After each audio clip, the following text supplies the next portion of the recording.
इस मामले ने न केवल आपराधिक इतिहास में गहरी छाप छोड़ी, बल्कि यह सबसे सनसनीखेज मुकदमों में से एक बन गया, जो एक थिएटर प्रदर्शन की तरह था। हालांकि इस कहानी में कुछ भी नाटकीय नहीं था। इसकी निर्दयता ने जनता को झकझोर दिया। विशेष रूप से परेशान करने वाली बात यह है कि अपराधी पहले ही रिहा हो चुका है। जांच के दौरान सभी घटनाएं ब्रिटिश टेलीविजन पर लाइव प्रसारित की गईं। लगभग पूरे देश ने मुकदमे को देखा। इस कहानी की मुख्य आरोपी के लिए सुनवाई एक तरह का प्रीमियर बन गया। वह पहली ब्रिटिश महिला थी जिसका फैसला लगभग लाइव घोषित किया गया। सुनील और डेबोरा इबेन ने मेडिकल कॉलेज में मिलने के बाद 1990 में अपना परिवार शुरू किया। शिकागो में जन्मे सुनील ने अपने पिता, जो एक बाल चिकित्सक थे, के पदचिह्नों का अनुसरण किया। वह खुद एक एनेस्थीसियोलॉजिस्ट बने, जबकि उनकी पत्नी नेत्र चिकित्सक के रूप में काम करती थी। 1994 में दंपति को ब्रैंडन हुआ और उस क्षण से युवा माता पिता पर दबाव काफी बढ़ गया। परिवार बोस्टन, मैसाचुसेट्स के एक उच्च वर्गीय क्षेत्र में रहता था। वे प्रतिष्ठित परिवारों से थे। उनके माता पिता ने शिक्षा और चिकित्सा के क्षेत्र में बहुत सफलता हासिल की थी। युवा जोड़े ने इस सफलता को दोहराने का प्रयास किया और पढ़ाई और काम में बहुत समय लगाया। उनके सुंदर आरामदायक घर में समृद्धि थी, लेकिन घरेलू कामों के लिए समय की कमी थी। दैनिक जीवन को आसान बनाने के लिए उन्होंने एक नौकरानी रखने का फैसला किया, जो उनके साथ रहेगी। ऐसा व्यक्ति आमतौर पर लगभग परिवार का सदस्य बन जाता है और बच्चे की देखभाल करने वाली और घरेलू कामकाज करने वाली की भूमिकाएं संयोजित करता है। एक सामान्य बेबीसिटर के विपरीत वह हमेशा घर में रहती थी। जल्द ही डेबोरा को अपनी नई गर्भावस्था के बारे में पता चला। पार्ट टाइम काम करते हुए भी वह अभी भी प्रशिक्षण पाठ्यक्रमों में भाग लेने में सक्षम थी। पेशेवर कर्तव्यों को पारिवारिक देखभाल के साथ संतुलित करना आसान नहीं था। नौकरानियां, जिन्हें कई कर्तव्य सौंपे गए थे, अक्सर इस तरह की दिनचर्या से निपटने में असमर्थ थीं। 3 पिछली बेबीसिटरों के बदलने के बाद परिवार ने ब्रिटिश चेशायर से लुईस वुडवर्ड को आमंत्रित किया। संयुक्त राज्य अमेरिका में स्थानांतरित होने से पहले वह अपने माता पिता के साथ रहती थी। लुईस के पास कोई विशेष प्रशिक्षण नहीं था, लेकिन उसका छोटे बच्चों के साथ अच्छा तालमेल था। युवा महिला ने एक भर्ती एजेंसी में बेबीसिटर और घरेलू सहायक के रूप में पंजीकरण किया। माना जाता है कि यही संगठन था जिसने उसे बोस्टन में बसने और काम खोजने में मदद की। दिसंबर 1996 में लुईस ने ईपीएन परिवार में काम करना शुरू किया, जहां सबसे छोटा मैथ्यू 8 महीने का था। उस समय बेबीसिटर को शिशु देखभाल का बुनियादी ज्ञान भी नहीं था। वह डायपर नहीं बदल सकती थी और इतने छोटे बच्चों की देखभाल की विशेषताओं के बारे में नहीं जानती थी। सब कुछ शुरू से सीखना पड़ा, जिसमें प्रशिक्षण केवल 3 दिनों का था। लुईस के कंधों पर केवल मैथ्यू की चिंताएं ही नहीं थीं।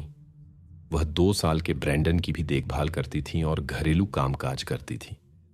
कठिनाइयां लगभग तुरंत शुरू हो गईं। सहायक को कामों की मात्रा से निपटने और परिवार की कड़ी समय सारिणी के अनुकूल होने में कठिनाई होती थी। इस तरह की कड़ी समय सारिणी लुईसा के अमेरिका यात्रा के सपनों से बिल्कुल मेल नहीं खाती थी। वह अपना जीवन साहसिक कार्यों से भरना चाहती थी, न कि अपना सारा समय काम में बिताना। जब उसने बेबीसिटर के रूप में आवेदन किया, तो युवा महिला ने केवल कमाई के बारे में सोचा, इस पद की गंभीरता को समझे बिना। 8 महीने और 2 साल की उम्र के छोटे बच्चों की देखभाल के लिए गंभीर तैयारी, ठोस ज्ञान और बड़ी जिम्मेदारी की आवश्यकता थी। विशेष प्रशिक्षण और व्यावहारिक अनुभव के बिना लुईसा से इस तरह के योग्यता स्तर की उम्मीद करना मुश्किल था। फिर भी सुनील और डेबोरा सहायता की तलाश से थककर उसके आवेदन को स्वीकार कर लिया। उन्हें लुईसा की कम फीस ने आकर्षित किया, हालांकि उन्हें एक योग्य घरेलू सहायक और बच्चों की देखभाल करने वाली की जरूरत थी। युवा देखभालकर्ता के पास कोई विकल्प नहीं था। अन्य परिवारों में असफलताओं के बाद एजेंसी द्वारा उसे नौकरी से निकालने की धमकी दी गई थी। उसे स्थिर आय के लिए यह नौकरी बनाए रखनी थी, लेकिन लुईसा बाहर जाना चाहती थी। दोस्तों से मिलना और पार्टियों में जाना चाहती थी। शुरू में वह पूरी तरह से अपने काम में डूब गई और केवल कभी कभी बोस्टन में टहलने जाती थी, शहरी जीवन का आनंद लेने के लिए। लेकिन धीरे धीरे बेबीसिटर अपने कर्तव्यों से बचने लगी, लगातार छुट्टियों की मांग करती और केवल मनोरंजन के बारे में सोचती। अपने जिम्मे वाले बच्चों की देखभाल करने के बजाय वह घंटों ग्रेट ब्रिटेन में अपने रिश्तेदारों से फोन पर बात कर सकती थी। एक दिन परिवार के पिता जल्दी घर आए और बच्चों को बिना निगरानी के पाया। बेबीसिटर बाद में एक और पार्टी से लौटी। बेशक माता पिता असंतुष्ट थे। उन्होंने युवा महिला से बात की और खड़े नियम बनाए, लेकिन इससे कोई मदद नहीं मिली। इपेंस ने उसे गैर जिम्मेदार माना और इस स्तर की सेवा के लिए भुगतान नहीं करना चाहते थे। घटना से कुछ दिन पहले संबंध विशेष रूप से तनावपूर्ण हो गए। लुईस ने अपने नियोक्ताओं से बेबीसिटर के रूप में काम के प्रति अपनी नापसंदगी और उनके साथ कठिनाइयों के कारण अपने बच्चों को पाने की अनिच्छा के बारे में खुलकर बात की, लेकिन उसने नौकरी से न निकाले जाने की विनती की और अपनी वित्तीय कठिनाई का हवाला दिया। पति पत्नी ने नए नियमों के साथ सहायक को अनुशासित करने की कोशिश की। 3 फरवरी 1997 को डेबोरा इपेन ने लुईस को सुझाव दिया कि अगर उसे कुछ पसंद नहीं है तो वह जा सकती है। बेबीसिटर ने विरोध करना शुरू किया और कड़ी शर्तों को स्वीकार करने का वादा किया। पति पत्नी सहमत हो गए, लेकिन रात की नींद में बाधा न डालने के लिए दोपहर की नींद के लिए एक नया नियम बनाया, 15 बजे से देर नहीं। अगले दिन 4 फरवरी को जब पति पत्नी काम पर गए तो लुईस बच्चों के साथ अकेली रह गई। उसके शब्दों के अनुसार सबसे छोटा सुबह से बेचैन था। उसने उसे नहलाया और सुलाया। 15:15 पर जब वह कमरे में आई, उसने देखा कि छोटा बच्चा अजीब तरह से सांस ले रहा था। वह उसे लिविंग रूम में ले गई, मदद करने की कोशिश की, लेकिन माता पिता से संपर्क नहीं कर पाई। केवल 15:45 पर उसने 911 पर कॉल किया और छोटे बच्चे की सांस की समस्या की सूचना दी। आपातकालीन सेवाएं उसे तुरंत बाल अस्पताल ले गईं। अस्पताल में डॉक्टरों ने पाया कि मैथ्यू की स्थिति पहली कॉल में बताई गई स्थिति से कहीं अधिक गंभीर थी। जांच में सिर में व्यापक चोट, गंभीर आंतरिक जटिलताएं और कलाई में चोट का पता चला। डॉक्टरों ने श्वास नली में भोजन के अवशेषों की उपस्थिति की भी पुष्टि की। मरीज को तुरंत ऑपरेशन थिएटर में ले जाया गया, जहां एक जटिल प्रक्रिया की गई। इसके बाद मैथ्यू बेहोश अवस्था में होने के कारण उसे विशेष उपकरणों से जोड़ दिया गया। अनुभवी विशेषज्ञों ने निष्कर्ष निकाला कि ऐसी चोटें अचानक हलचल और सिर पर मजबूत प्रभाव से हो सकती हैं। तेज हलचल में एक अस्थिर सिर झूलने की गति करता है, जो गंभीर स्वास्थ्य परिणामों का कारण बन सकता है। यह इसलिए होता है क्योंकि मस्तिष्क खोपड़ी के भीतर हिलता है और अवांछित प्रक्रियाओं को ट्रिगर करता है। वयस्क कभी कभी निराशा में ऐसी कार्रवाई करते हैं क्योंकि वे नहीं जानते कि रोते हुए बच्चे को कैसे शांत करें। हालांकि यह स्थिति को और बिगाड़ता है। बच्चा और जोर से रोता है। लंबे समय तक प्रभाव अपरिवर्तनीय परिणामों का कारण बन सकता है। ऐसे मामले सबसे अधिक बार बहुत छोटे बच्चों में होते हैं। लगभग 16 बजे डेबोरा, बच्चे की मां ने लुईस की एक मिस्ड कॉल देखी जो 15:15 पर आई थी। उन्होंने बेबीसिटर से एक तत्काल संदेश भी देखा। महिला ने तुरंत अस्पताल में अपने मरीज को छोड़ दिया और लुईस से संपर्क किया, जिसने उन्हें घटना के बारे में बताया। खबर सुनकर मां अत्यंत परेशान हो गई। जल्दी से अपनी कार्यस्थल छोड़कर उस चिकित्सा सुविधा की ओर भागी जहां उनके बच्चे को ले जाया गया था। रास्ते में महिला मैथ्यू के ठीक होने की उम्मीद करती रही। अस्पताल पहुंचकर उन्होंने खुद को उचित प्रशिक्षण के साथ एक चिकित्सा पेशेवर के रूप में पेश किया और मरीज की जांच करने की अनुमति मांगी। एक नेत्र विशेषज्ञ के रूप में उन्होंने तुरंत छोटे के आंखों के क्षेत्र में गंभीर परिवर्तन देखे। इस समय चिकित्सा कर्मचारियों ने मरीज की चिंताजनक स्थिति के कारण अधिकारियों से संपर्क किया और वे देखभालकर्ता से बात करने के लिए इप्पोन परिवार के घर की ओर निकल पड़े। उन्होंने लुईसा को घर पर पाया, जहां वह एक अन्य बच्चे की देखभाल कर रही थी। युवा महिला उत्तेजित और निराश दिखाई दे रही थी। उसने बताया कि मैथ्यू सुबह से बेचैन था और अक्सर रोता था। उसे शांत करने के उसके सभी प्रयास असफल रहे। बातचीत के अंत में लुइसा ने स्वीकार किया कि वह शायद बहुत कठोर रही होगी। जब छोटा रोना नहीं बंद कर रहा था तो वह असहाय थी और नहीं जानती थी कि क्या करना चाहिए। उसे शांत करने के प्रयास में उसने मैथ्यू को बहुत जोर से झुलाया। निराशा के एक क्षण में उसने उसे लापरवाही से तौलियों के साथ बिस्तर पर रख दिया और बाद में जब वह उसे बाथरूम ले जा रही थी वह उसके हाथों से फिसल गया और फर्श पर गिर गया। मैथ्यू की गंभीर स्थिति को देखते हुए उसके शब्द विशेष रूप से परेशान करने वाले लगे। अगले दिन कानून प्रवर्तन अधिकारियों ने लुइस को गिरफ्तार कर लिया और अवैध कार्यों के लिए आरोप लगाए। इस बीच डॉक्टरों ने मैथ्यू की स्थिति में कोई सुधार नहीं देखा और आशावादी भविष्यवाणियां नहीं की। चिकित्सकों का मानना था कि यहां तक कि स्वस्थ होने की स्थिति में भी उसके स्वास्थ्य पर प्रभाव अपरिवर्तनीय होंगे। एप्पेन दंपति, जिनके पास चिकित्सा प्रशिक्षण था, स्थिति की गंभीरता को समझ गए। 9 फरवरी 1997 को सुनील और डेबोरा एप्पेन ने मैथ्यू के लिए चिकित्सा सहायता बंद करने का कठिन निर्णय लिया। इसके बाद लुइस पर लगे आरोप बहुत अधिक गंभीर हो गए। उसे मुकदमे तक जमानत पर रिहाई से इनकार कर दिया गया, लेकिन वह अपनी निर्दोषता पर जोर देती रही और दावा किया कि यह एक दुर्घटना थी। मुकदमे की शुरुआत से पहले 7 मई 1997 को लुइस वुडवर्ड ने झूठ डिटेक्टर टेस्ट से गुजरने की सहमति दी।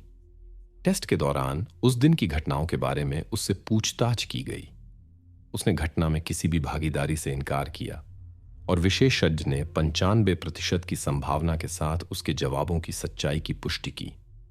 7 अक्टूबर 1997 को कैम्ब्रिज, मैसाचुसेट्स में एक जटिल न्यायिक प्रक्रिया शुरू हुई। इसमें कई चिकित्सा विशेषज्ञ शामिल थे। अदालत में मैथ्यू की स्थिति और बेबीसिटर की कार्रवाइयों पर जीवंत चर्चा हुई।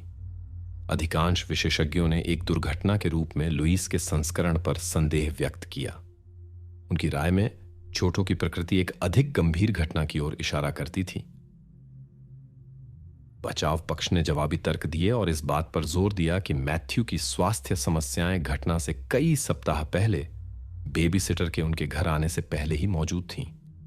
वकील ने अनुचित देखभाल में माता-पिता सुनील और डेबोरा एप्पेन की संभावित भागीदारी का संकेत दिया। हालांकि लुइस ने दावा किया कि उसने मैथ्यू में पहले कोई समस्या नहीं देखी थी। बेबीसिटर ने बताया कि घटना के एक दिन पहले मैथ्यू सीढ़ियों के पास गिर गया था। उसने भाषाई गलतफहमी की भी व्याख्या की। एक ब्रिटिश होने के नाते उसने पुट शब्द का इस्तेमाल किया और इसका मतलब था कि उसने मैथ्यू को सावधानी से रखा था और उसे गिरने नहीं दिया था, जैसा कि अमेरिकी अंग्रेजी में समझा जा सकता था। बचाव पक्ष ने घटना के बाहरी संकेतों की कमी की ओर इशारा किया, जो अभियोजन पक्ष द्वारा आरोपित घटना से कम गंभीर घटना का संकेत हो सकता था। विशेषज्ञों ने यह भी नोट किया कि कुछ संकेत स्वास्थ्य समस्याओं के पूर्व मूल की ओर इशारा करते थे, हालांकि माता-पिता ने इससे इनकार किया। वकीलों ने अनुमान लगाया कि कार्रवाइयां घबराहट की स्थिति से प्रेरित हो सकती थीं। बेबीसिटर ने अपनी भ्रमित अवस्था में अपने आश्रित की मदद करने की कोशिश की। दुर्भाग्य से भाइयों में से छोटा अपनी कम उम्र के कारण गवाही नहीं दे सका। वह नहीं समझता था कि क्या हुआ था और अक्सर माता-पिता से अपने बड़े भाई के बारे में पूछता था। अदालती कार्यवाही में लुइस वुडवर्ड ने असामान्य व्यवहार दिखाया। जब वह उस दिन की अपनी कार्रवाइयों का प्रदर्शन कर रही थी, वह कई बार अनुचित रूप से मुस्कुराई, जिसे तीव्र तनाव से समझाया गया। बचाव पक्ष ने उसकी युवावस्था और घटनाओं ने उसके मनोविज्ञान को कैसे प्रभावित किया था, इस ओर इशारा किया। उसने जांचकर्ताओं को दी गई अपनी मूल बयानों से भी इनकार किया। बेबीसिटर ने एप्पेन परिवार में अत्यधिक कार्यभार की शिकायत की। उसके शब्दों के अनुसार वह अमेरिका छुट्टी और मनोरंजन के लिए आई थी, न कि इतने कठिन काम के लिए। फिर भी आरोपी ने जोर देकर कहा कि उसका घटना से कोई लेना देना नहीं था। उसने दावा किया कि उसने कभी भी अपने आश्रितों के प्रति आक्रामकता नहीं दिखाई। अदालत में लुइस के ब्रिटेन से रिश्तेदार उपस्थित हुए और उसका वर्णन एक कोमल और संयमित व्यक्ति के रूप में किया। उन्होंने उसकी धार्मिकता, शाकाहारिता और क्लैरिनेट बजाने के उसके जुनून के बारे में बताया। हालांकि उसके अमेरिकी परिचितों ने उसे अलग तरह से चित्रित किया, एक पार्टी करने वाली के रूप में। अदालत में 3 पूर्व नियोक्ताओं ने गवाही दी, जिन्होंने उसे अक्षमता और गैर जिम्मेदारी के कारण बर्खास्त कर दिया था। अभियोजन पक्ष ने विशेष रूप से बेबीसिटर की कार्रवाइयों में समय संबंधी विसंगतियों पर जोर दिया। 15:15 पर उसने पाया कि मैथ्यू में जीवन के कोई संकेत नहीं थे। उसने सहायता उपाय शुरू किए और माता पिता से संपर्क करने की कोशिश की, लेकिन उन्होंने जवाब नहीं दिया। केवल आधे घंटे बाद उसने अंततः आपातकालीन नंबर डायल किया। इस पर लुईस ने जवाब दिया कि वह तनाव से भ्रमित थी और लंबे समय तक अकेले इससे निपटने की कोशिश करती रही। पूरी सुनवाई के दौरान लुईस असामान्य रूप से शांत रही, कभी कभी मुस्कुराती भी थी, लेकिन घटना पर कभी पछतावा नहीं दिखाया। जब वह इब्बेन परिवार के बच्चों के बारे में बात कर रही थी, उसने उन्हें मनमोहक बताया। मुकदमे का सीधा प्रसारण ब्रिटिश टेलीविजन पर किया गया। लगभग पूरे देश ने मामले की प्रगति को देखा, जहां कई दर्शकों ने बेबीसिटर का समर्थन किया। 30 अक्टूबर 1997 को जूरी ने लुईस को दोषी ठहराया। उसने जज से दया की गुहार लगाई। कृपया मुझे ऐसी चीज के लिए पूरी जिंदगी जेल में नहीं बिताने के लिए मजबूर करें जो मैंने नहीं की। लेकिन उसकी विनती अनसुनी रह गई। अदालत ने उसे आजीवन कारावास की सजा सुनाई, 15 साल बाद रिहाई के लिए आवेदन करने की संभावना के साथ। सजा सुनाते समय लुईस अपने आंसू नहीं रोक पाई और जो हो रहा था उस पर विश्वास नहीं कर पा रही थी। वह दोहराती रही, क्यों? मैंने कुछ नहीं किया। आखिरी क्षण तक वह बरी होने की उम्मीद कर रही थी।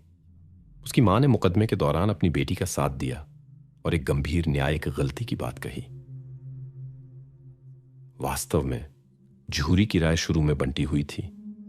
कुछ का मानना था कि लुईस घटना में शामिल नहीं थी और सब कुछ एक पुराने आघात का परिणाम था। हालांकि विचार विमर्श के बाद वे उसकी भागीदारी पर एक एकजुट निर्णय पर पहुंचे। बाद में पता चला कि जो लोग बरी करने की ओर झुके थे, उन्हें दोषी ठहराने के लिए राजी कर लिया गया। इस मामले ने अमेरिका और आरोपी के गृह देश ग्रेट ब्रिटेन दोनों में बड़ा सार्वजनिक ध्यान आकर्षित किया। यूनाइटेड किंगडम के निवासियों ने बेबीसिटर और उसके परिजनों की सहायता के लिए सक्रिय रूप से धन एकत्र किया। दान की कुल राशि लगभग $500,000 तक पहुंच गई। पूरे देश में लुईस के समर्थन में बड़े प्रदर्शन हुए। प्रतिभागियों ने उसकी रिहाई की वकालत की।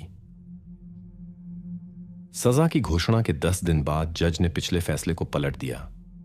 इस समय तक लुईस लगभग 8 महीने जेल में बिता चुकी थी। मामले की फाइलों की सावधानीपूर्वक समीक्षा के बाद नई जज ने निष्कर्ष निकाला कि घटना लुईस की अनुभवहीनता और अपरिपक्वता का परिणाम थी, न कि बुरी नीयत का। उसे पहले से ही बिताई गई 289 दिनों की सजा सुनाई गई, जिसका मतलब था उसकी तत्काल रिहाई।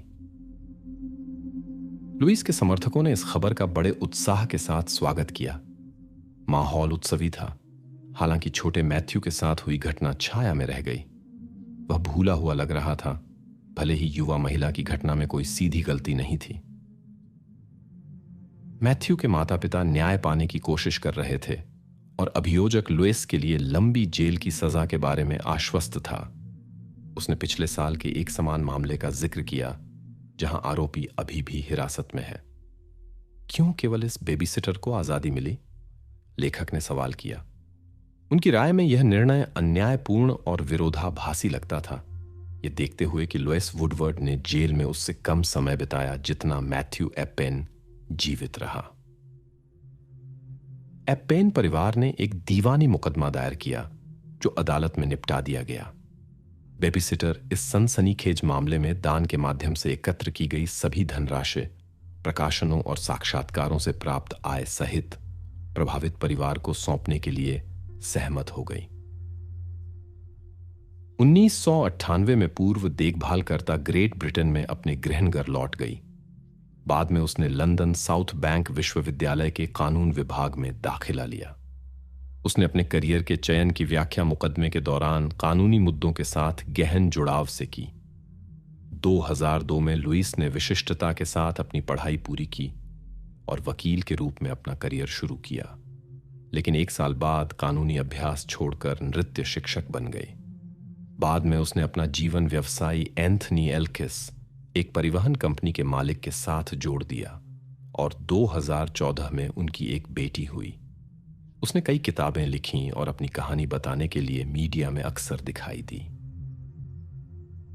साक्षात्कारों में लुईस ने हमेशा अपने आश्रित के साथ घटना में अपनी भागीदारी से इनकार किया और अपनी गिरफ्तारी को एक गलती माना। उसकी राय में अमेरिकी न्याय प्रणाली हमेशा दोषियों की तलाश में रहती है।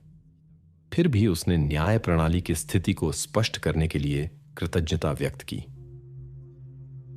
आज 45 वर्षीय लुईस बिना किसी पछतावे के एक सामान्य जीवन जी रही है और कई लोग उसकी स्थिति का समर्थन करते हैं। मैथ्यू के माता पिता डेबोरा और इसुनिल इपेन को सामाजिक निंदा का सामना करना पड़ा।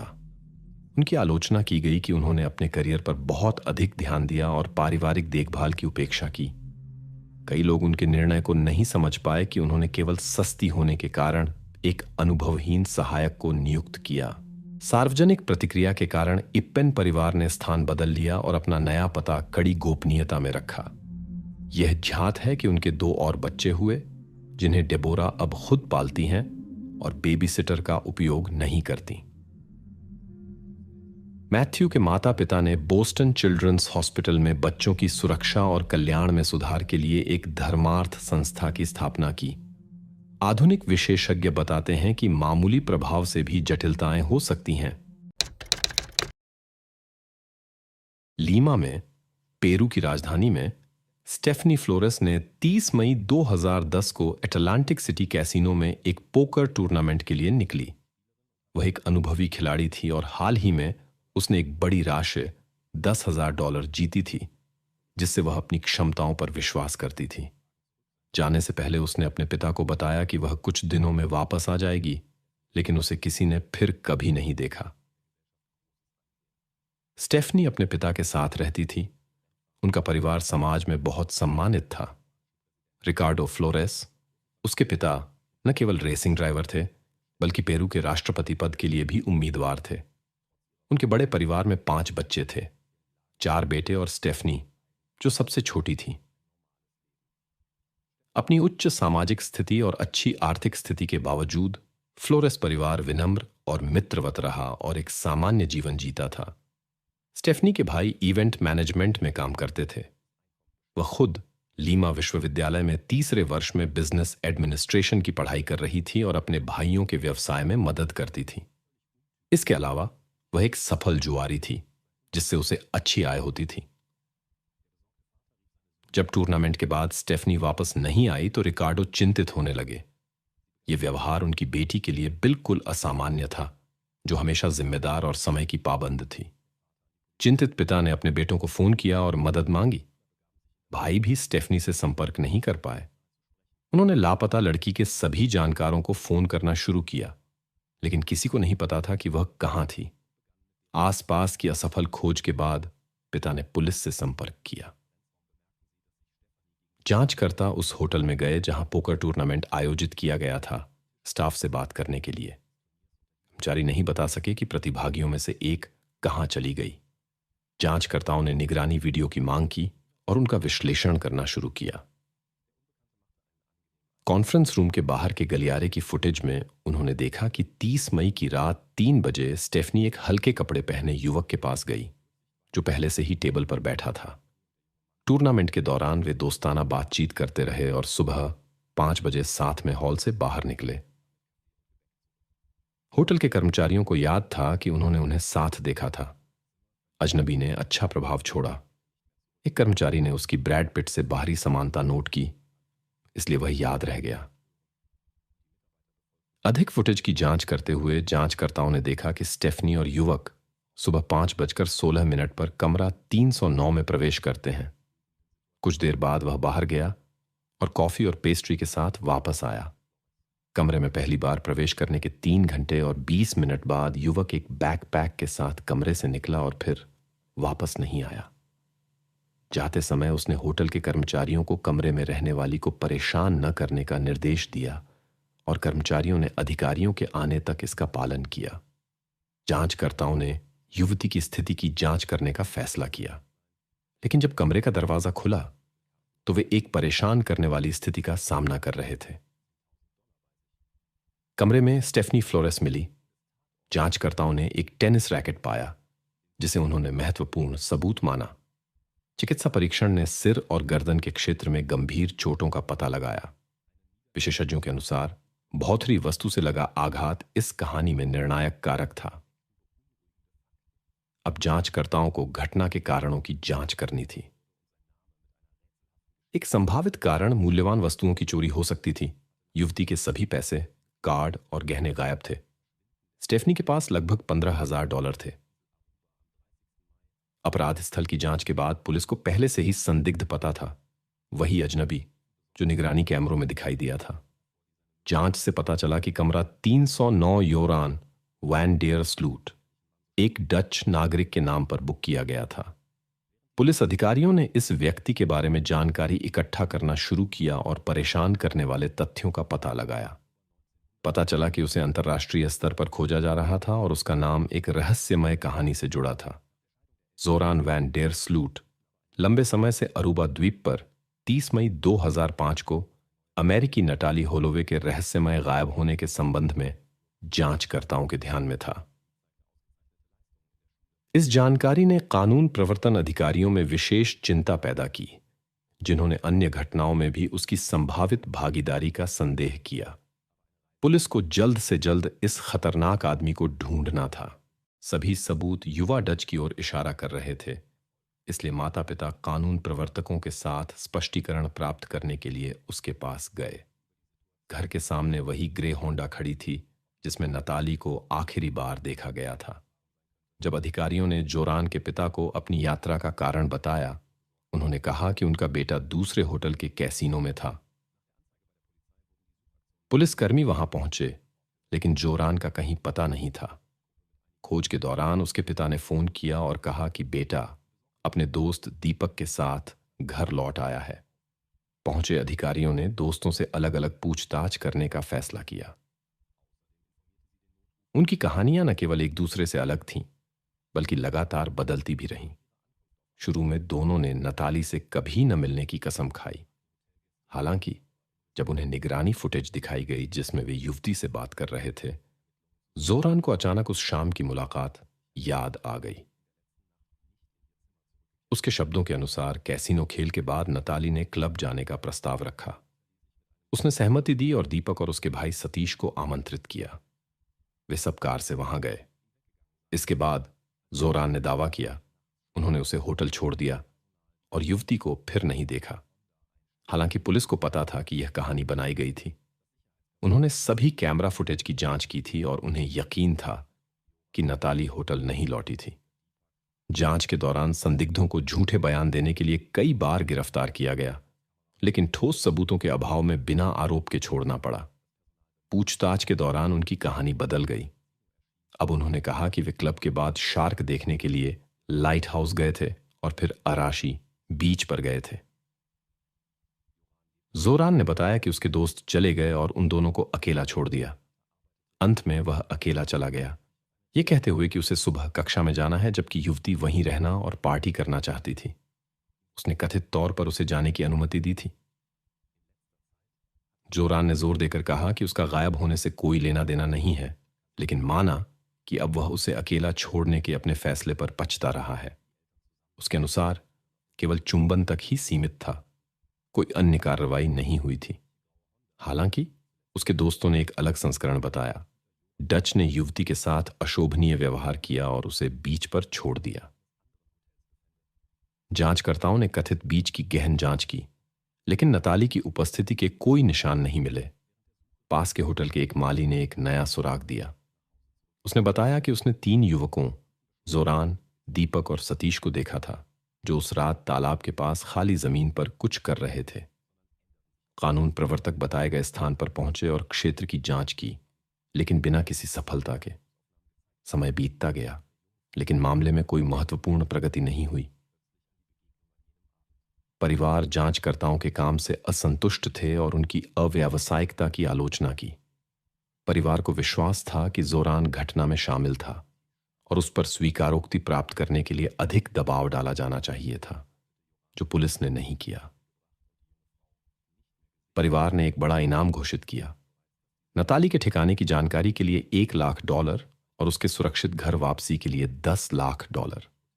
स्थानीय लोग इनाम पाने की आशा में लगातार अपने सिद्धांतों के साथ फोन करते रहे, लेकिन सभी कॉल बेकार साबित हुए। कानून प्रवर्तन एजेंसियों ने माता पिता की कार्रवाई की आलोचना की और माना कि घोषित इनाम ने जांच में बाधा डाली। इस बीच माता पिता ने अपनी सक्रिय खोज जारी रखी। वे सूचना पत्रक बांटते, पोस्टर लगाते और खोज अभियानों में भाग लेते रहे। अरुबा के अधिकारियों का मानना था कि होलोवे परिवार पर्याप्त सबूत इकट्ठा करने से पहले संदिग्धों की गिरफ्तारी की मांग करके अत्यधिक दबाव डाल रहा था। एक समय कल्पो भाइयों ने अधिकारियों को बताया कि जोरान के पिता ने सबूत छिपाने में मदद की थी। उस व्यक्ति को गिरफ्तार किया गया, लेकिन सबूतों की कमी के कारण 3 दिनों के बाद रिहा कर दिया गया। नताली के गायब होने की कहानी ने अमेरिकी मीडिया में बड़ा ध्यान आकर्षित किया, जिससे अरुबा के अधिकारी चिंतित हो गए। आखिरकार उनकी मुख्य आय अमेरिकी पर्यटकों से आती थी। मामले को विशेष रूप से नताली के माता पिता के माध्यम से ध्यान मिला, जो लगातार न्याय की तलाश में थे और जांच को आगे बढ़ाने की कोशिश कर रहे थे। जोरान भी निष्क्रिय नहीं रहा। उसने अमेरिकी टेलीविजन चैनलों को स्वेच्छा से भुगतान किए गए साक्षात्कार दिए, जिनमें उसने नताली से मिलने और उस रात की घटनाओं के बारे में बताया। युवक ने जोर देकर कहा कि उसका घटना से कोई लेना देना नहीं था। 1 साल बाद जोरान नीदरलैंड्स लौट आया और अपनी पढ़ाई जारी रखी। स्थानीय मीडिया को दे साक्षात्कारों में उसने दावा किया कि उसे फंसाने की कोशिश की गई थी। उसके बयानों के अनुसार उसने नताली को बीच पर छोड़ दिया और घर चला गया।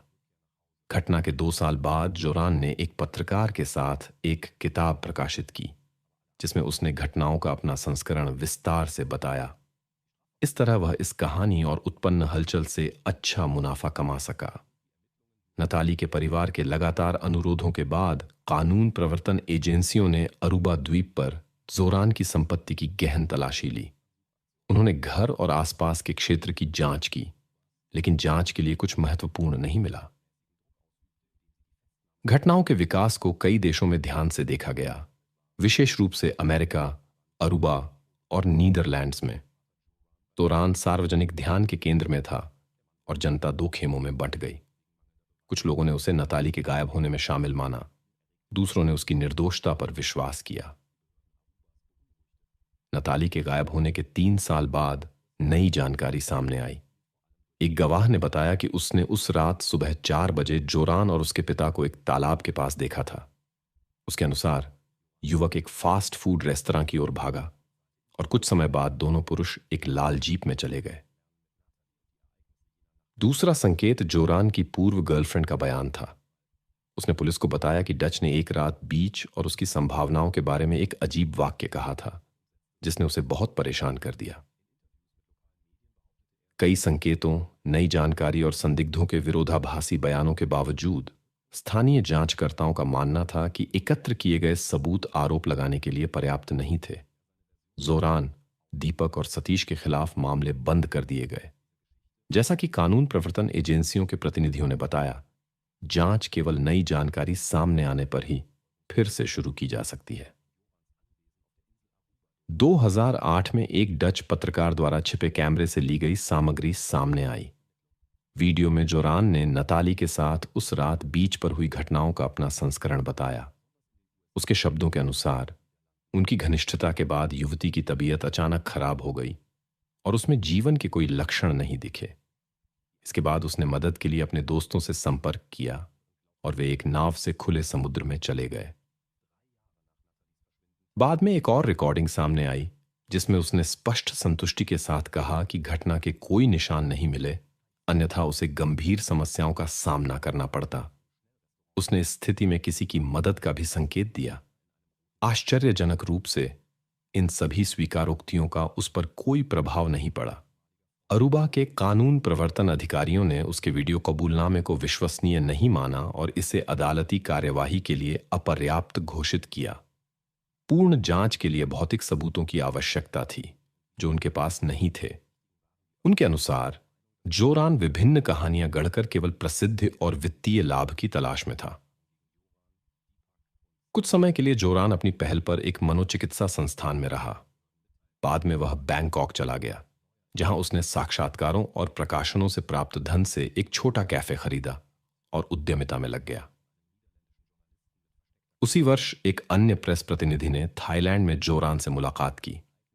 बातचीत में उसने अवैध गतिविधियों में अपनी भागीदारी के बारे में चौंकाने वाली जानकारी साझा की। उसके कार्य अजीब और अप्रत्याशित लग रहे थे। इस बातचीत के बाद उसे स्थानीय अधिकारियों के साथ समस्याएं हुईं। पुलिस ने अवैध गतिविधियों के बारे में उसके बयानों की जांच शुरू कर दी। परिणाम स्वरूप उसे जल्दबाजी में देश छोड़ना पड़ा और अपना व्यवसाय और बचत पीछे छोड़नी पड़ी। कुछ समय बाद उसके पिता को दिल का दौरा पड़ा और जोरान ने इस घटना का कारण अपने आप को माना। वह अपनी भावनात्मक स्थिति के कारण फिर से एक मनोचिकित्सा क्लिनिक में भर्ती हो गया। छुट्टी के बाद जोरान वित्तीय कठिनाइयों का सामना कर रहा था और पैसे कमाने का एक नया तरीका सोचा। 2019 में होलोवे परिवार के एक प्रतिनिधि ने एक असामान्य प्रस्ताव की सूचना दी।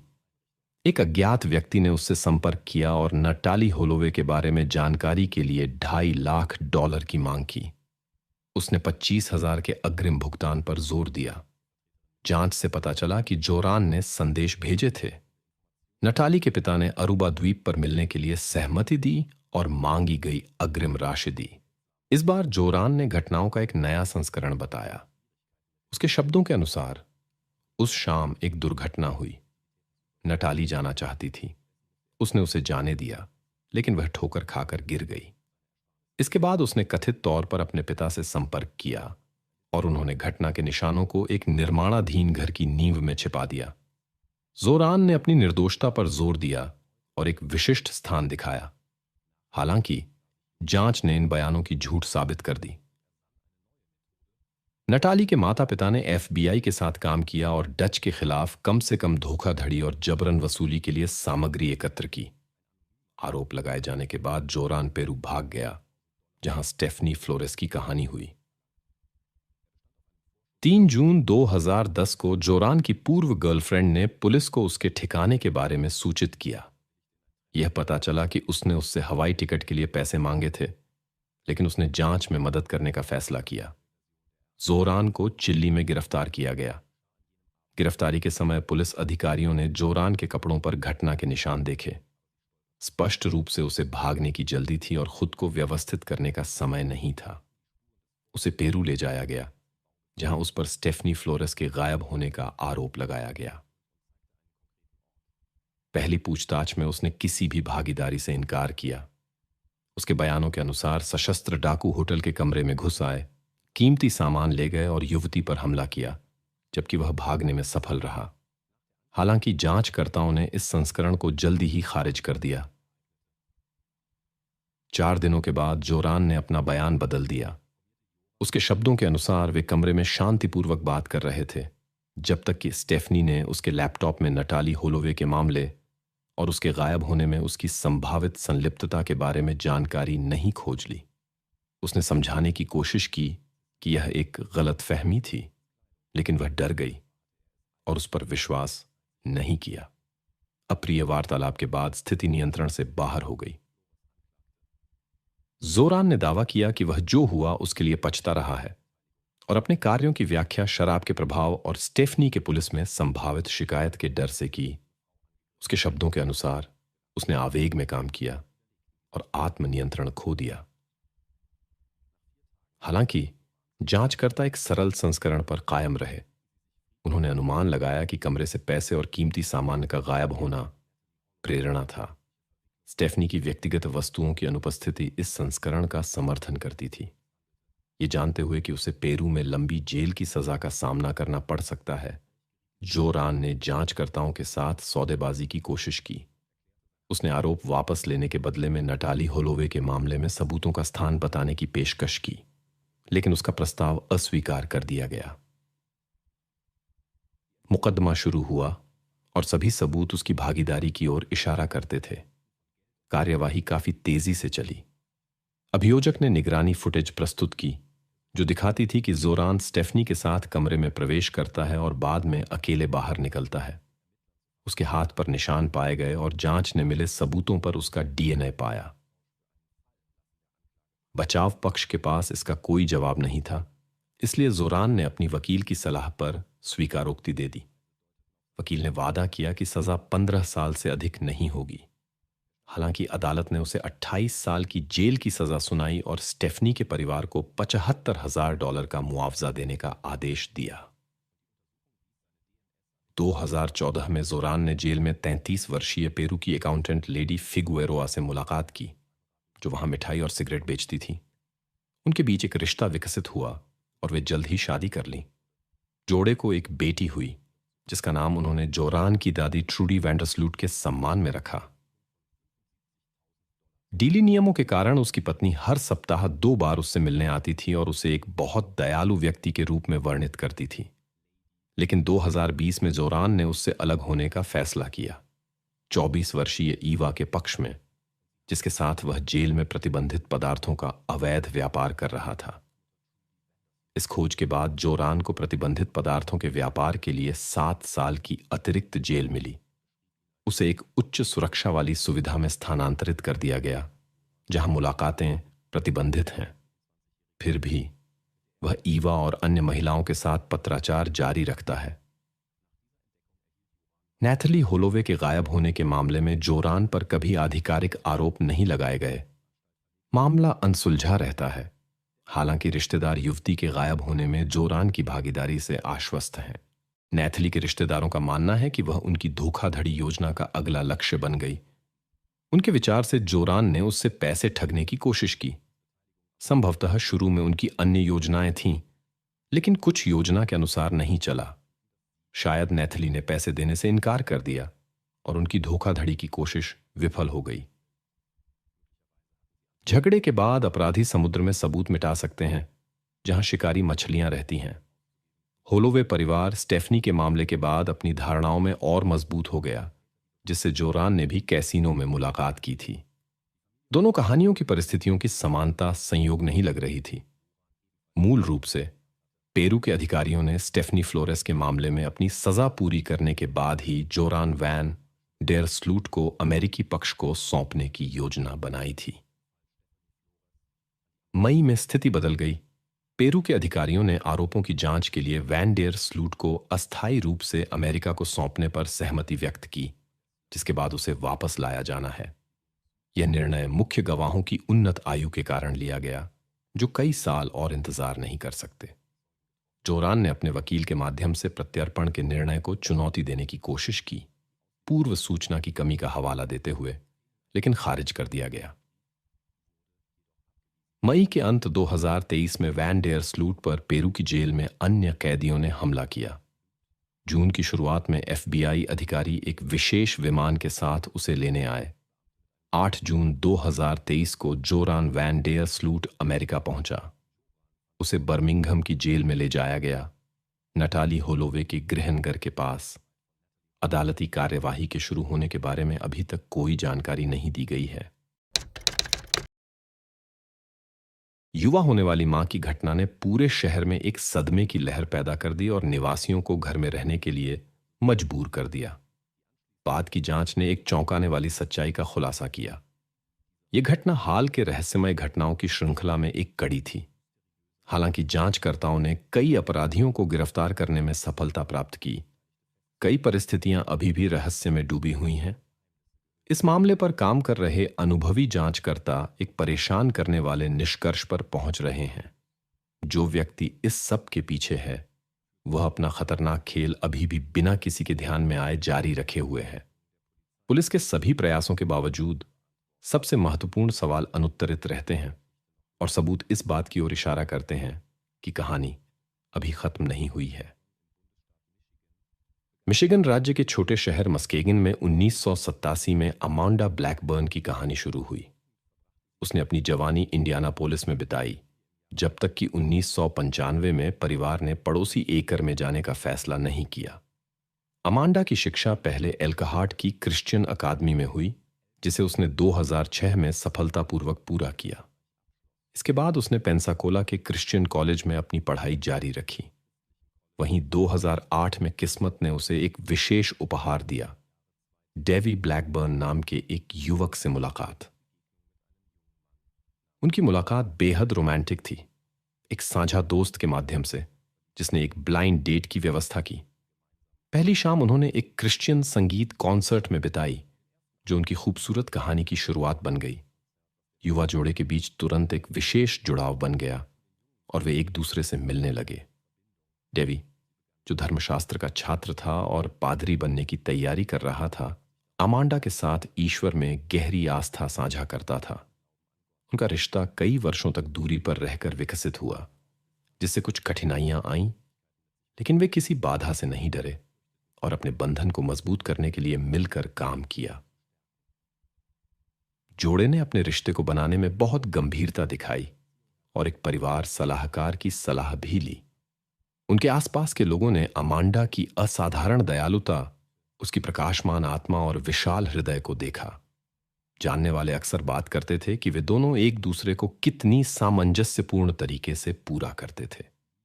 उनके साथ जीवन में प्यार, विश्वास और पूर्ण पारस्परिक समझ का मिश्रण था। अमांडा और डेवी ने एक वास्तविक खुशहाल रिश्ता बनाया, जो सच्ची भावनाओं और साझा मूल्यों पर आधारित था। इस जोड़े की कहानी 1 अगस्त 2008 को उनकी शादी से शुरू हुई। नवविवाहित डेवी और अमांडा ने साउथ कैरोलिना में बसने का फैसला किया, जहां वह न्यू स्प्रिंग चर्च में पादरी के रूप में कार्यरत था। उनका जीवन भविष्य के लिए योजनाओं और सपनों से भरा था। 4 साल बाद 2012 में वे इंडियानापोलिस चले गए। वहां पति पत्नी ने अपना खुद का चर्च स्थापित किया, जो युवा पीढ़ी के साथ काम पर केंद्रित था। जल्द ही उनका परिवार बढ़ गया। बेटा वेस्टन का जन्म हुआ। 1 साल बाद अमांडा को अपनी दूसरी गर्भावस्था का पता चला।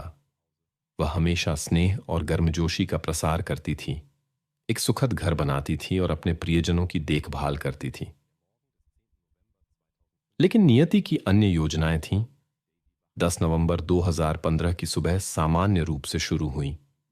डेवी 4:30 पर उठा और 6 बजे स्थानीय जिम में अपनी नियमित ट्रेनिंग के लिए निकल गया। अमांडा बच्चे के साथ घर पर रही। उसके अनुसार उसने प्रवेश द्वार खुला छोड़ दिया। ट्रेनिंग लगभग 1 घंटे तक चली और 7:10 पर समाप्त हुई। घर लौटते समय डेवी एक दोस्त से फोन पर बात कर रहा था और बातचीत में डूबा हुआ था। जब वह 7:30 पर घर पहुंचा, उसने तुरंत अंदर नहीं जाने का फैसला किया ताकि अमांडा और वेस्टन की नींद में खलल न पड़े। वह कार में रहा और फोन पर बातचीत जारी रखी। 8:20 पर ही कॉल समाप्त होने के बाद डेवी सामने के दरवाजे से घर में प्रवेश किया। लिविंग रूम में उसे 18 वर्षीय अमांडा फर्श पर निश्चल पड़ी मिली।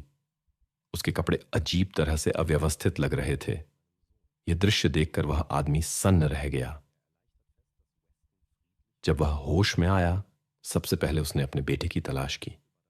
पहली मंजिल पर पहुंचकर उसने राहत की सांस ली जब देखा कि वेस्टन अपने पालने में शांतिपूर्वक और सुरक्षित सो रहा था।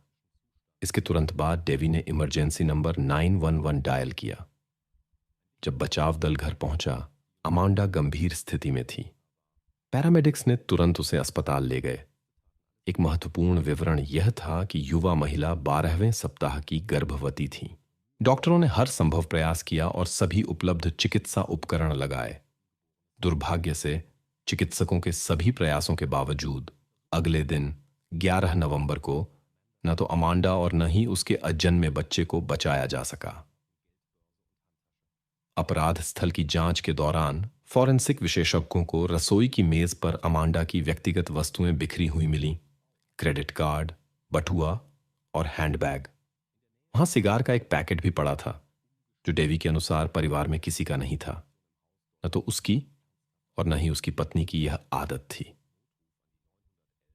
अमांडा के मिलने के स्थान के पास एक गिरा हुआ लैंप था। घर की स्थिति एक गंभीर संघर्ष की ओर इशारा करती थी। 911 को की गई कॉल में डेव ने अपनी पत्नी की चोट की सूचना दी। चिकित्सा परीक्षण से पता चला कि चोट बंदूक के इस्तेमाल से हुई थी। विशेषज्ञों ने 3 चोटों का दस्तावेजीकरण किया, निचली बाईं भुजा के क्षेत्र में, ऊपरी पीठ में और पिछले सिर के क्षेत्र में। ये सभी विवरण इस बात की ओर इशारा करते थे कि अमांडा ने विरोध किया था। किसी विशेष हमले के कोई संकेत नहीं पाए गए। जांचकर्ताओं के अनुसार अपराधी के ऐसे इरादे हो सकते थे, लेकिन कुछ ने उनके कार्यान्वयन को रोक दिया। विशेषज्ञों ने घर के हर कोने की बारीकी से जांच की। अपराध स्थल के पास से जैविक नमूने लिए गए। इसके अलावा विशेषज्ञों ने आगे की जांच के लिए अमांडा के नाखूनों के नीचे से त्वचा के कण एकत्र किए। लिविंग रूम में जांचकर्ताओं को डक्ट टेप का एक रोल और हेडफोन मिले। ये जांच में महत्वपूर्ण सबूत हो सकते हैं। जांचकर्ताओं को अमांडा का मोबाइल फोन उसके कमरे में मिला। 7:53 पर एक बैंक नोटिफिकेशन आया, असामान्य कार्ड गतिविधि। किसी ने एटीएम से पैसे निकाले थे। उसके बटुए की जांच करने पर पता चला उक्त बैंक कार्ड गायब था। बाद की घटनाओं ने इस घटना को स्पष्ट कर दिया। उस सुबह अमांडा और डेवी के पड़ोस से कई परेशान करने वाली कॉल्स आईं। 10 नवंबर को सुबह 5:23 पर अमांडा की पड़ोसी ने आपातकालीन सेवाओं को अपने अपार्टमेंट में हुई घटना की सूचना दी। महिला के अनुसार वह 4:30 पर शोर से जग गई। जब उसने देखा कि उसका फोन बेडरूम से गायब है, वह अपार्टमेंट की जांच करने गई और देख सकी कि अजनबी कांच के दरवाजे से भवन छोड़कर जा रहे थे। जांच करने पर उसे एक लैपटॉप, एक बैग और चाबियां गायब मिली। अपार्टमेंट अस्त व्यस्त था। घर के पौधे गिरे हुए थे। बाद में पता चला कि पार्किंग से एक कार भी गायब थी। घुसपैठियों ने अपार्टमेंट में मिली चाबियों का इस्तेमाल किया था। इस जानकारी ने जांचकर्ताओं की दिलचस्पी जगाई। अपराध स्थल की निगरानी फुटेज की जांच करते हुए उन्होंने देखा कि 2 अजनबी अंदर घुसे, जबकि एक तीसरा प्रवेश द्वार पर प्रतीक्षा कर रहा था। ध्यान देने योग्य है कि घटना के दौरान कैमरा निष्क्रिय कर दिया गया था। 8:17 पर एक और आपातकालीन कॉल आई।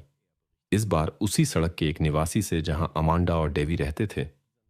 उसने भी अनचाहे आगंतुकों की सूचना दी। इस पड़ोसी ने भी एक कैमरा लगाया था, लेकिन वह 5:36 पर बंद कर दिया गया, जिससे कोई उपयोगी फुटेज नहीं मिल सका। गायब वस्तुओं की सूची असामान्य थी। 4 टेलीविजन, एक लैपटॉप, टिफनी का एक मोती हार और एक गुलाबी स्वेटर के अलावा एक रिमोट। चूंकि अमांडा के घर के पास कोई सीसीटीवी कैमरे नहीं थे, जांचकर्ताओं को अलग तरीके से आगे बढ़ना पड़ा। उन्होंने पड़ोस में घर घर जाकर पूछताछ शुरू की और निवासियों से उस सुबह की असामान्य घटनाओं के बारे में पूछा। उनके प्रयास सफल रहे। एक निवासी ने महत्वपूर्ण जानकारी साझा की। सुबह 7 बजे से लगभग 1 घंटे पहले उसने एक संदिग्ध राहगीर को देखा, जो काले हुडी में था और अपना चेहरा हुड के नीचे सावधानीपूर्वक छिपा रहा था। यह व्यक्ति अमांडा के निवास के तत्काल निकट घूम रहा था। एक अन्य प्रत्यक्षदर्शी ने पुष्टि की कि उसने भी एक अजनबी को देखा था, जो जोर से फोन पर बात करते हुए सड़क पर चल रहा था। 7 बजे के करीब एक तीसरे गवाह ने एक अजीब दृश्य देखा। एक अज्ञात व्यक्ति ने एक अजनबी वाहन को अपनी कार से जोड़ा और उसके साथ चला गया। सौभाग्य से यह क्षण एक सड़क कैमरे में कैद हो गया। एक और पड़ोसी ने परेशान करने वाली टिप्पणियां साझा की।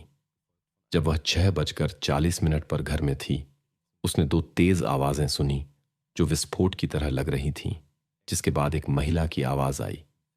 स्वाभाविक रूप से पहले अमांडा के पति पर संदेह हुआ। हालांकि उसने बताया कि वह उस समय जिम में था। जांचकर्ताओं को उसके बयान की जांच करनी थी। वे डेवी की वहां उपस्थिति की पुष्टि के लिए स्पोर्ट्स क्लब गए। स्टूडियो में उसकी उपस्थिति की पुष्टि की गई। उसके आसपास के लोगों ने डेवी का केवल सकारात्मक वर्णन किया। एक सम्मानजनक पादरी, एक आदर्श पिता। रिश्तेदारों ने घरेलू झगड़ों में उसकी संभावित भागीदारी को पूरी तरह से खारिज कर दिया। अधिकारियों ने पति को क्लीन चिट दे दी। साथ ही उन्होंने चली गई कार की तलाश शुरू कर दी, ये उम्मीद करते हुए कि यह सुराग मामले को सुलझाने में मदद करेगा। वाहन जल्द ही मिल गया। यह अमांडा के घर से थोड़ी दूर सड़क के किनारे खड़ा था। इंटीरियर की जांच के दौरान यात्री सीट के नीचे मिली एटीएम रसीद ध्यान खींचती थी। दस्तावेज ने सुबह 6:36 पर एक विफल लेन देन दिखाया। रसीद पर कार्ड के अंतिम अंक अमांडा के कार्ड नंबर से मेल खाते थे। इस खोज ने सभी घटनाओं के बीच संबंध की पुष्टि की। स्पष्ट रूप से अमांडा ने संयोग से घर में एक घुसपैठिए का सामना किया था, जो मूल रूप से केवल कीमती सामान चुराना चाहता था। जांच से पता चला कि इस घटना में कई लोग शामिल थे। ये जिस घर में घुसपैठ की गई थी, वहां की निगरानी फुटेज से पुष्टि हुई। एक दिलचस्प खोज जब्त किए गए वाहन की चालक सीट पर पाया गया एक गुलाबी महिला स्वेटर था। इस कार की डिक्की की तलाशी में एक रिमोट कंट्रोल 20XL साइज का एक हरा पुरुष स्वेटर, एक बेडशीट सेट और संतरों का एक बैग मिला। विशेषज्ञों ने स्वेटर और वाहन के अंदर के विभिन्न हिस्सों से नमूने लिए। जांच के दौरान यह पता चला कि अनचाहे मेहमान अमांडा के पति डेव के जिम जाने के लगभग तुरंत बाद घर में आए थे। 30 मिनट बाद किसी ने घर की मालकिन का बैंक कार्ड इस्तेमाल करने की कोशिश की। अधिकारियों ने उस एटीएम का स्थान पता किया जहां सुबह 6:36 पर $500 निकालने की कोशिश की गई थी। रिकॉर्डिंग की जांच करते समय उन्होंने एक चांदी रंग की क्राइसलर सेब्रिंग के स्टीयरिंग व्हील पर एक अज्ञात व्यक्ति को देखा। वही कार अमांडा के घर के पास के कैमरों में भी दर्ज की गई थी। एटीएम पर व्यक्ति ने अपना चेहरा एक गुलाबी स्वेटर और हुड से छिपाया हुआ था। एक पास के एटीएम की रिकॉर्डिंग में वही अज्ञात व्यक्ति दिखाई दिया। वहां उसे सुबह 6:54 पर $400 निकालने में सफलता मिली। 17 नवंबर तक विश्लेषण के परिणाम आ गए। डेटाबेस में जांच के बाद एक मैच मिला। डेटा 21 वर्षीय जालिन वॉटसन की ओर इशारा करता था। वह हाल ही में रिहा हुआ था। 6 अगस्त को उसे घर में अवैध प्रवेश के लिए जेल से समय से पहले रिहा किया गया था। उसके सोशल मीडिया की जांच के दौरान जांचकर्ताओं ने 24 वर्षीय डायन गॉर्डन से एक कनेक्शन खोजा।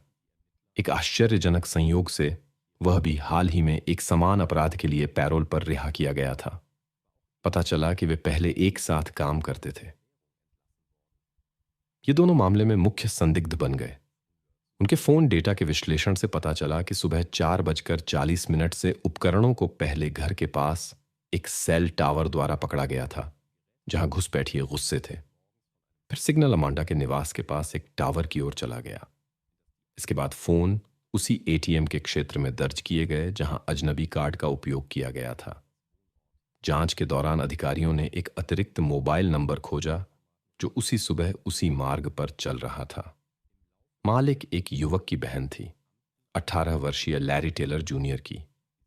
युवक का पहले से ही कानून से संघर्ष था।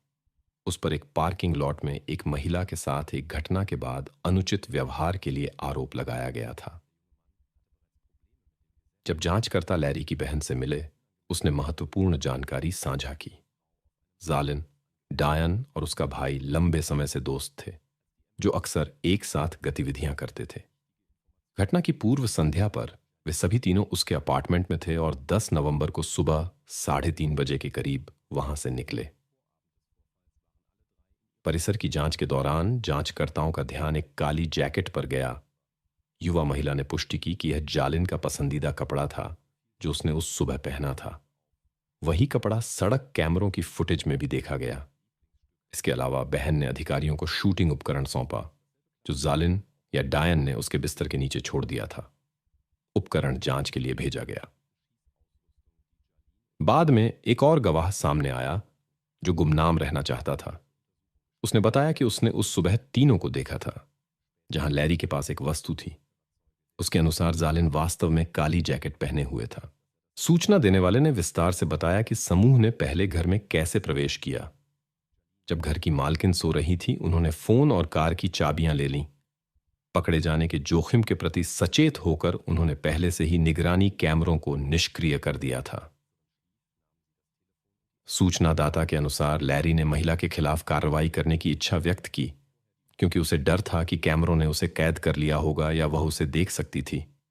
लेकिन जालिन और डायना ने उसे मना कर दिया, जिससे घर की मालकिन नुकसान से बच गई।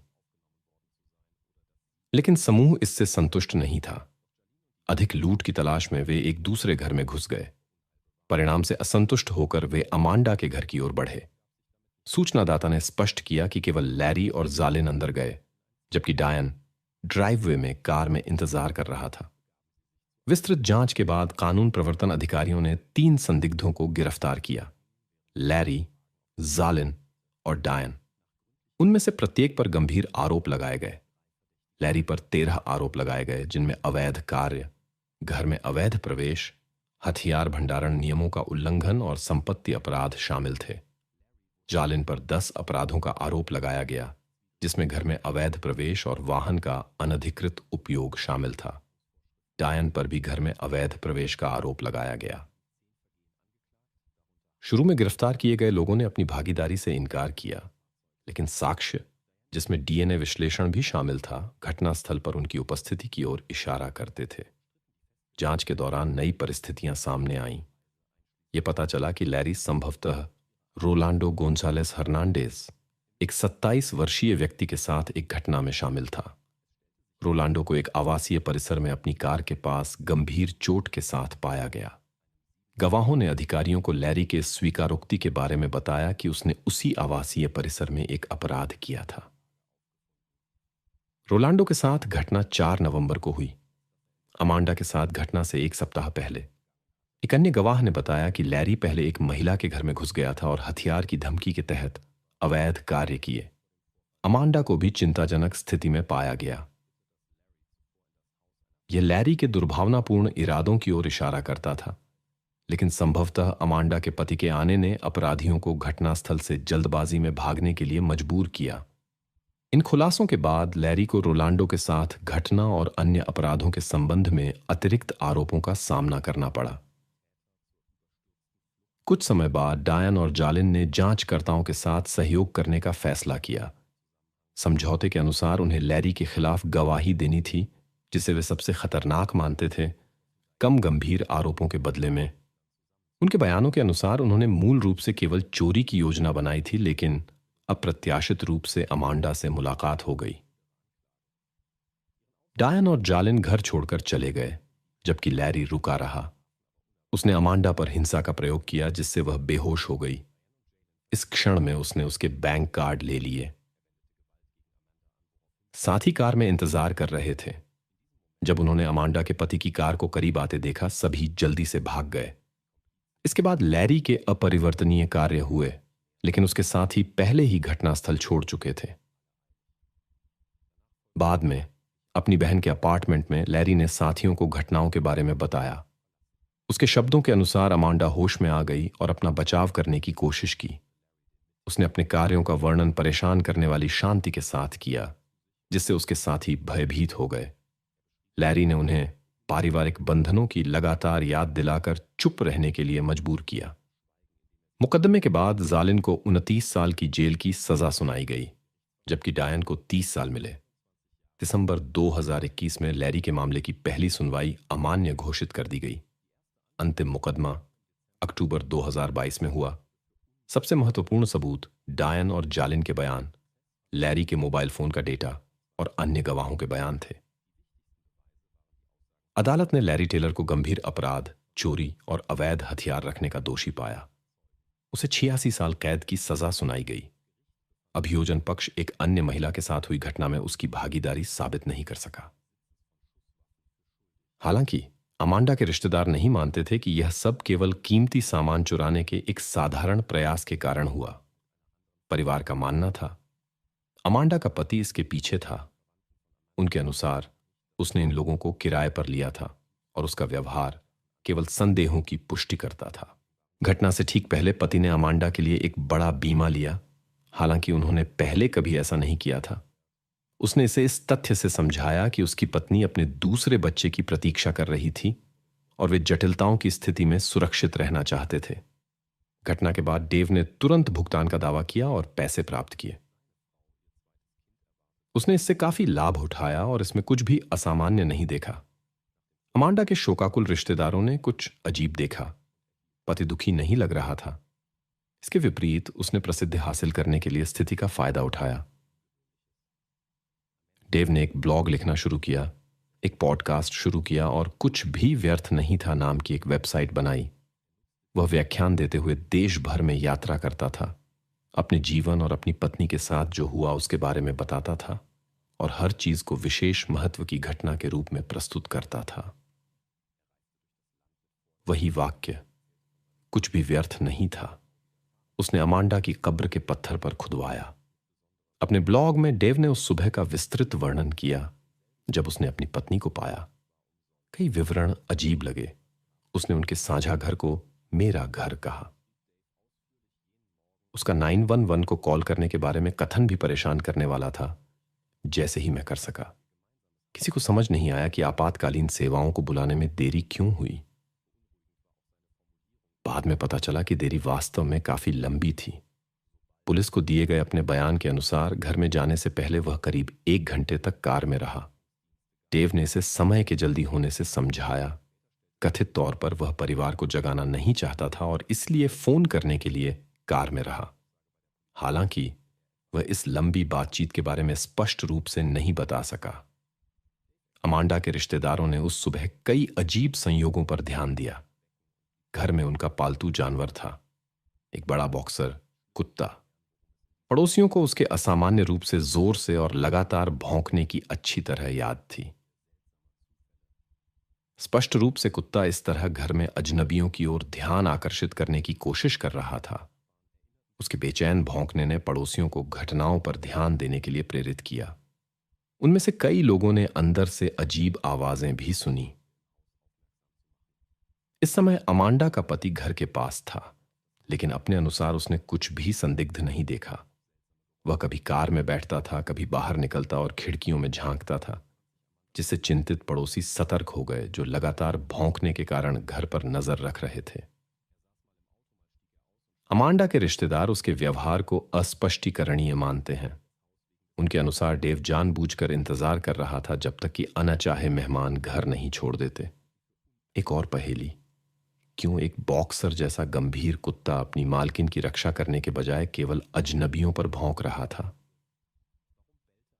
परिवार का अनुमान है डेव ने जाने से पहले कुत्ते को दूसरे कमरे में बंद कर दिया था, जहां से वह बच नहीं सकता था। जब कुत्ते ने संदिग्ध आवाजें सुनी तो उसने डेव के वापस आने और दरवाजा खोलने तक भौंककर ध्यान आकर्षित करने की कोशिश की। यह भी स्पष्ट नहीं है कि अजनबियों ने ठीक यही घर क्यों चुना। बड़े कुत्ते को देखकर भी वे अजीब तरह से अपना इरादा नहीं बदले। उन्होंने अपनी योजना जारी रखी और कुत्ते ने अजीब तरह से उन पर कोई प्रतिक्रिया नहीं की। हालांकि बाद में वे एक आती हुई कार की आवाज से चौंक गए। अमांडा के रिश्तेदार इसकी कोई तार्किक व्याख्या नहीं कर सके। पति के असामान्य व्यवहार ने विशेष संदेह जगाया। डेव, जो अपनी समय निष्ठा के लिए जाना जाता था, अचानक अपनी नियमित दिनचर्या से हट गया। वह हमेशा की तरह 4:30 पर उठा, लेकिन 6 बजे तक नहीं निकला। हालांकि वह आमतौर पर 5:30 तक जिम में होता था। आधे घंटे की देरी का कारण अज्ञात रहा। उस दिन उसकी ट्रेनिंग सामान्य से छोटी थी, लेकिन उसने इसकी कोई समझने योग्य व्याख्या नहीं दी। अमांडा का परिवार जोर देता है, एक बाहरी व्यक्ति के लिए ऐसे विवरण महत्वहीन लग सकते हैं, लेकिन डेव के लिए नहीं। एक कट्टर पूर्णतावादी के लिए, जो खुद और दूसरों के प्रति कठोर है और अपना समय सारिणी मिनट तक सटीक रखता है। अमांडा के रिश्तेदार घटना की विचित्र परिस्थितियों से भ्रमित हैं। वे इस बात से परेशान हैं कि अपराधियों का ध्यान केवल उसी पर क्यों गया। हालांकि एक अन्य पड़ोसी ने भी उन्हें उस दिन देखा था और उसे कोई नुकसान नहीं पहुंचा। आधिकारिक संस्करण पर संदेह है कि अमांडा जल्दी जाग गई और अचानक अनचाहे मेहमानों से मिल गई। आमतौर पर वह देर से जागती थी और तुरंत अपने माता पिता से संपर्क करती थी, लेकिन उस दिन उसके सोशल मीडिया पर कोई गतिविधि नहीं थी और उसने कोई कॉल नहीं की। सब कुछ इस बात की ओर इशारा करता था कि घर में घुसपैठ के दौरान वह अभी भी आराम कर रही थी। अमांडा के रिश्तेदारों को संदेह है कि जांच को गुमराह करने के लिए जानबूझकर एक संपत्ति अपराध की स्थिति बनाई गई। जांचकर्ताओं को लैरी की कार्रवाइयों से प्रभावित कोई अन्य व्यक्ति नहीं मिला जो घटनाओं के आधिकारिक संस्करण पर सवाल उठाता है। दोषियों के सोशल मीडिया की जांच के दौरान अमांडा के परिवार ने एक अप्रत्याशित कनेक्शन खोजा। उनके संपर्कों में डेव और कुछ साझा परिचित थे। यह खोज उनमें बड़ी चिंता का कारण बनी। रिश्तेदारों के अनुसार डेव इस अपराधियों के समूह को जान सकता था जिन्होंने पहले ही समान अपराधों के लिए सजा काट ली थी। वे संदेह करते हैं कि उसने व्यक्तिगत समस्याओं को हल करने में मदद पाने के लिए साधारण भौतिक लाभ के बहाने उनसे संपर्क किया होगा। ब्लैकबर्न परिवार में वास्तव में एक तनावपूर्ण माहौल था।